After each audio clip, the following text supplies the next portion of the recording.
All right, so I'm here with Kevin. We're gonna look at the student's analytics for a recent PT that she just took, PT 152. So I think the first, I suppose, a bit of contextual information on the student. Quite new, only has two prep tests. First prep test 158, second prep test 161.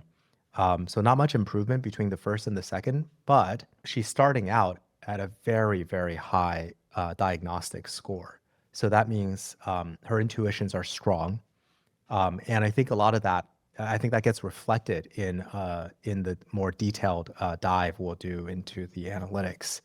But as a starting point, I think just one piece of feedback I would give to the student is to just spend more time on blind review. I want to see you push this blind review score up into the at least the low 170s, if not higher. Obviously, you want to push this as high as you can, but at least the 170s. It'll do a lot to help you recognize the patterns that recur on this test. Yeah, Kevin, do you have any Yeah, opening remarks here?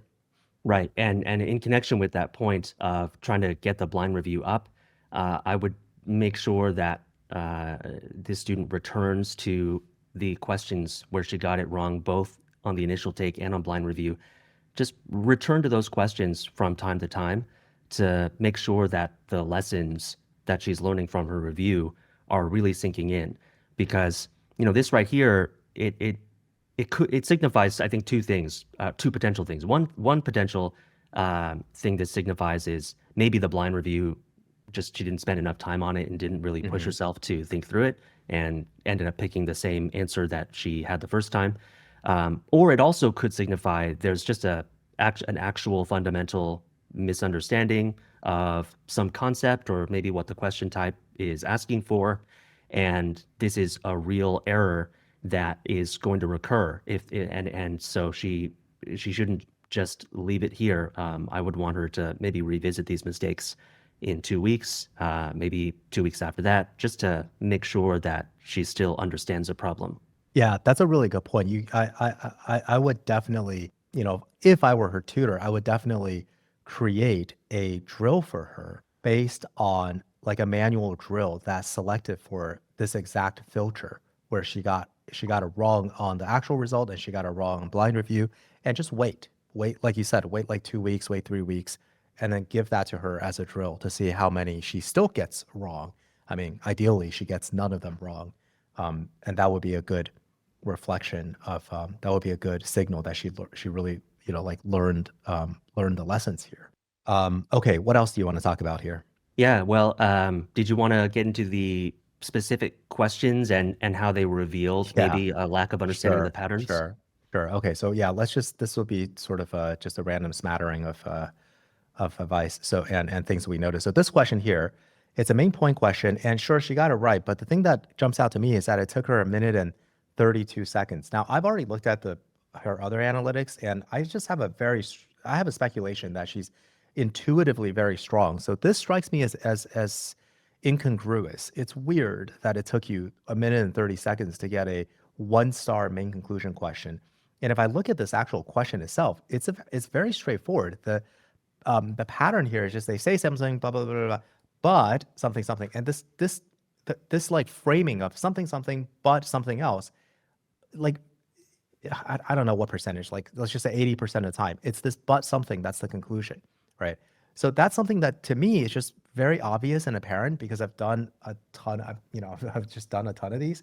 And if we jump down to section 4, there's this exact same phenomenon recurs. Um, so here's another main point question.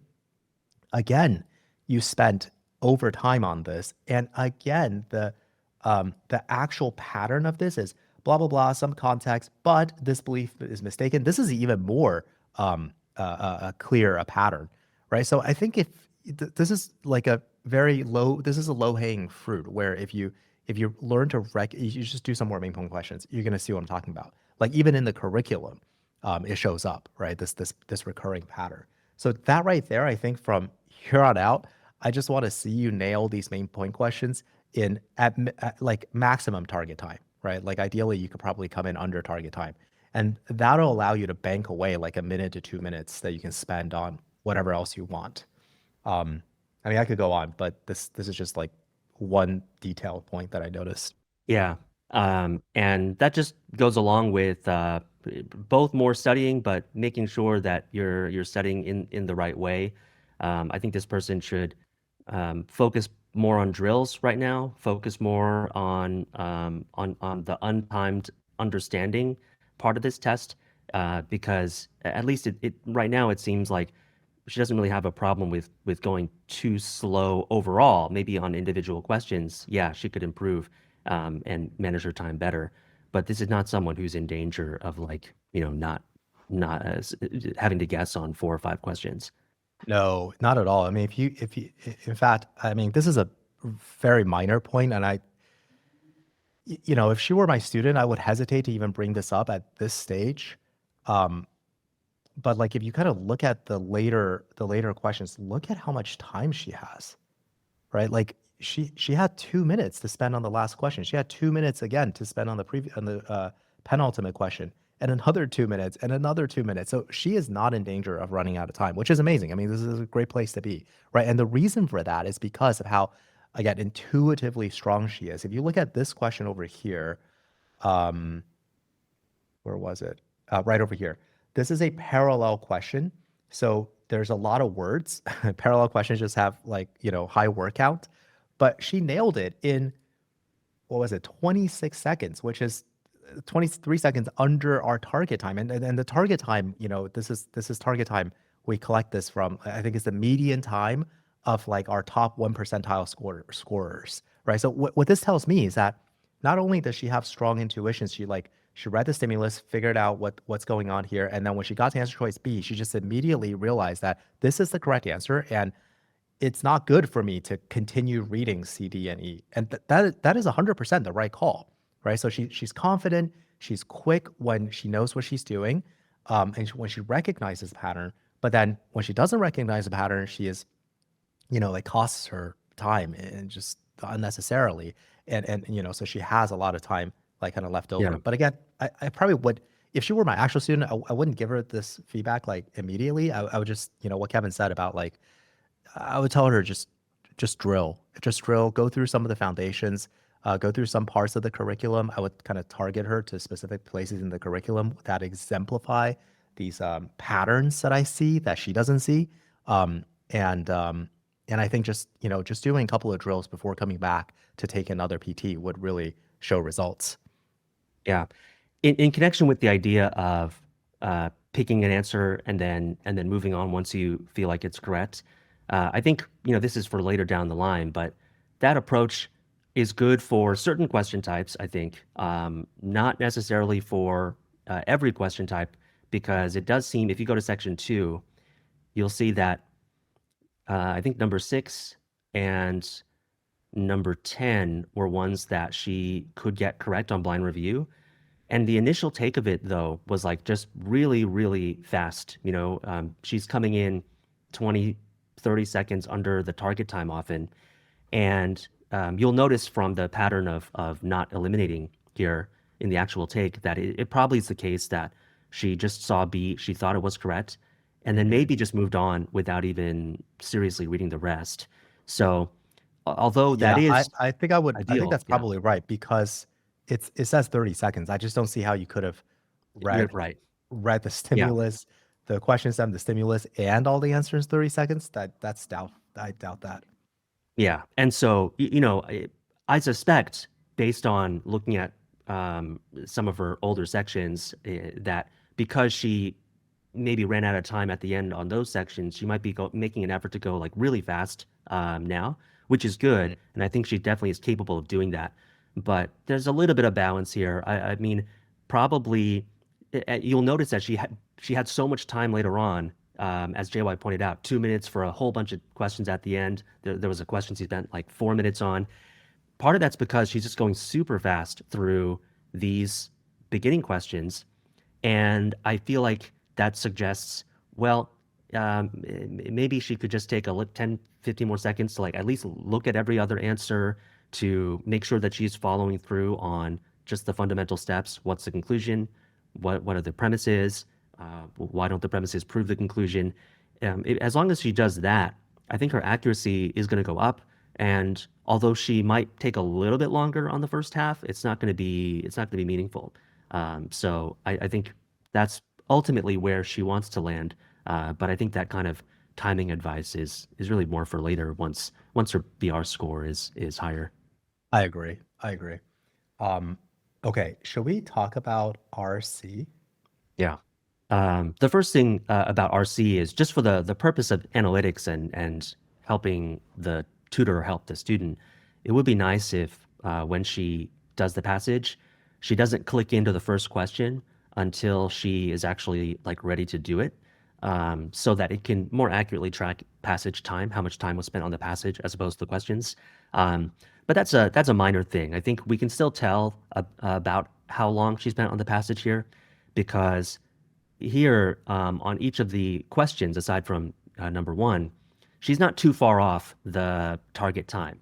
So it doesn't seem like she has a tendency of spending a long time on the questions.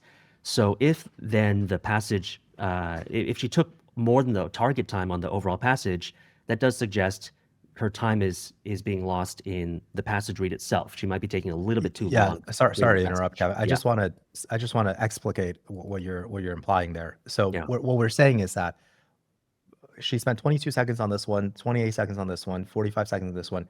We're just going to infer that she spent around 30 seconds on this question. So the fact that it says 4 minutes and 50 seconds is because she clicked into the first question when she was reading the passage. So the timer stopped tracking on the passage. So we're going to then infer that she spent about, say 4 minutes and 10 seconds on the passage read instead of just what it says right here, right? And yeah. Kevin, I think you're going down this path of like 4 minutes and 10 seconds is too much time actually on the first Yeah, passage. on the first passage. And this is a rare student who does end up taking too long to read the passage. For most people, they need to spend more time reading the passage. But I think for Yes. this student, she's spending too long on the passage. And I think I know why. Because JY, if you click into an actual take, like, you'll see all of these highlights. And that I think is taking time. That's probably taking an extra 20, 30 seconds maybe. And you'll notice that the highlights are like very precise highlights, many almost like staccato highlights. It's not Yeah, like like highlighting just proper one nouns, sentence or yeah. specific So details here, right? and And yeah, to get a little mechanical, when you highlight like this and like this and like this is not one smooth like yeah, selection. This is like you select and you stop and then you have to like select again, right? And then same yeah. thing over here. I noticed towards the bottom, right over here. The fact that this space and this period didn't get highlighted tells me that these are two distinct highlighting events. Right. Which, setting that aside, which is definitely there's no reason to have to be so precise with the highlights like that, but there's just still too much. And people will differ on highlighting advice. I think JY and I are in agreement that no highlighting is probably better for most students. I don't highlight anything. He doesn't highlight anything. Um, I think this student would see an immediate improvement if she just changed nothing else about her RC approach besides just stop highlight. Just don't highlight, keep everything else the same. And then she would have had enough time for this last passage, or at least another 2.5, 3 minutes. Yeah, And it seems like lack of time was really the only reason she was not successful with this last passage. I will say, so notice that she didn't highlight the last passage because she ran out of time, right? Well, actually, let's take a look at this on the in the table view. Um, she only had in total 4.5 minutes for this passage. This is pretty good for 4.5 minutes. It's like very impressive that she got three questions right, spending whatever it was here, like probably just 2 minutes reading the passage. So Yeah, this is evidence that you don't, you, the student, in particular, don't need all that highlighting. That highlighting is actually hindering you, because when put into a position where you're forced to not have time to highlight, you demonstrated that you did decently well, right?